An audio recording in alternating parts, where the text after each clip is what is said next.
I was a bit surprised to see Trace Adkins walk in. He's a big guy. So once I saw him, I knew it was about music. Sharon's still not here. She's very, very sick. It's up to you whether or not you decide to utilize her. I don't know what's happening with Sharon. But pretty soon, we're going to have to make a decision. I have to say, I think there's a little bit of preferential treatment going on with Sharon. And I really, really like her a lot. But she got to play by the rules like everybody else. We're standing in the Rock and Roll Hall of Fame Annex, an amazing place. In fact, I expect to see Cindy and Brett here someday. You'll get in. After The Apprentice, you're going to get in. You watch. You're going to be doing is very interesting. And I think I sort of did it a couple of years ago. And that had to do with Trace. He did really well on Celebrity Apprentice. And today, he's the biggest country star there is. So you're going to be taking two young country stars. Trace, explain. You're going to make over two young country artists, and you're going to prepare them for an interview with People Country Magazine and prepare them to do a live performance. At that performance will be the journalist from People, a well-known country music disc jockey, and Pete Fisher, general manager of the Grand Ole Opry, judging you on this task. You're going to be judged on the overall makeover, the press kit that you'll be creating to promote them, and whatever value you can add to the artist's potential breakout. Pick your project manager, please. I think I could do this. Going to be Cindy? No huddle needed. Yeah. I would think, right? Cindy? Well, I love working with other artists. That's what I do. I reinvent myself. I think Bill has not had a shot. He's got to go, man. He's got to go. I mean, I would love to do it, but it's your time to shine, man. Okay, men. Goldberg? Brett, why wouldn't it be you? It's his turn, and I'll back him. I'm his right hand. But don't you think you have an expertise that Goldberg wouldn't have? We work as a team, rock solid. You don't think it matters? No. If you hadn't been a project manager, then you kind of should step up. The last thing I'm going to do is put my tail between my legs and back up a little bit and let Brett jump in. The winning project manager gets $20,000 for his or her charity. The loser, you know what happens. Good luck. A really good job of not drifting too far away and really kind of bringing out the good qualities. But I think they both helped them. You know, she looked a little more polished, a little more sophisticated, and he too. I mean, he's sort of been this kind of good time guy in Nashville, and he seemed like he has a little sleeker look this time. When I look at the materials that the women came up with, you know, what I see here is this is a lady with great personality. There's a class about her. But that wasn't on stage tonight. No. That wasn't on stage. Still sophisticated from where she normally is. It would be vibrant colors and some fun stuff.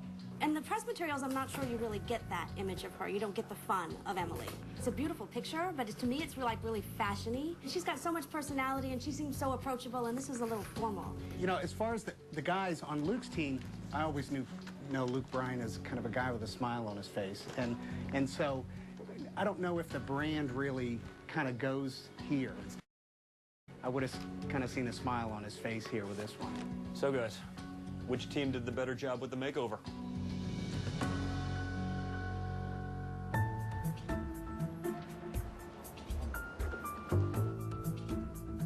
At breaking out. So, Trace, who did the music insiders think and tell you is the winning team? Well, I talked to all three, the disc jockey, the journalist from People, and Pete Fisher, the general manager of the Grand Ole Opry, and they were all unanimous. And they thought that the ladies won.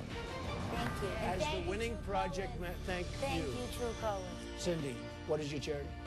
The Stonewall Community Foundation in support of the True Colors Fund to promote awareness about the civil rights that the lesbian, gay, transgender, and people do not have in this country.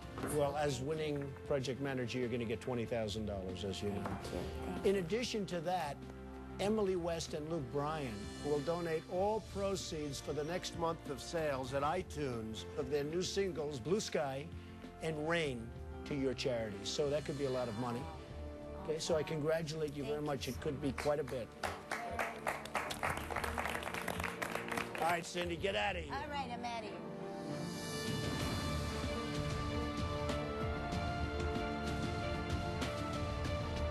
All right, men, unfortunately, somebody will be fired.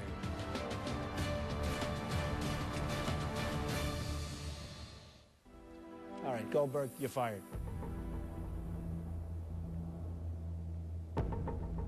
Thank you. Thank you. I'll see you later. I appreciate the opportunity, Thank you very much. Bill, I feel sick in my stomach, man. Just get out of here, Brett. You won. Don't feel sick. You should feel good. You shouldn't feel sick. I feel great. I just lost my friend.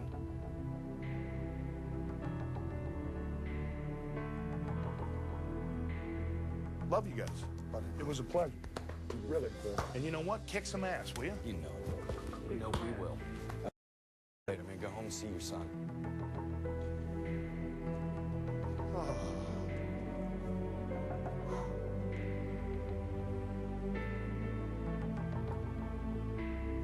I think we made the right decision. What do you think, Tris? I don't think so. You would have fired Brett. What do you think, Tom? Yeah, I'm with you. I think the project manager still has to make the final decisions. Even if he's taking advice from someone who knows what they're doing, he's got to make the call. He didn't make the right call. I point blank asked the industry insiders who they thought the project manager was, and they all said Brett. Well, yeah, but isn't that the PM's mistake? I know. If he didn't step up enough. Well, you know, one of the reasons I did that is because he should not have been the project manager. He should not. And he fought to be the project manager. He wanted to be project manager. He shouldn't have chosen this task to do that. He should not have. And that's the primary reason I fired him. Being on that side of the table. Does that make you feel better? Yes. Good. Now I feel better. Good.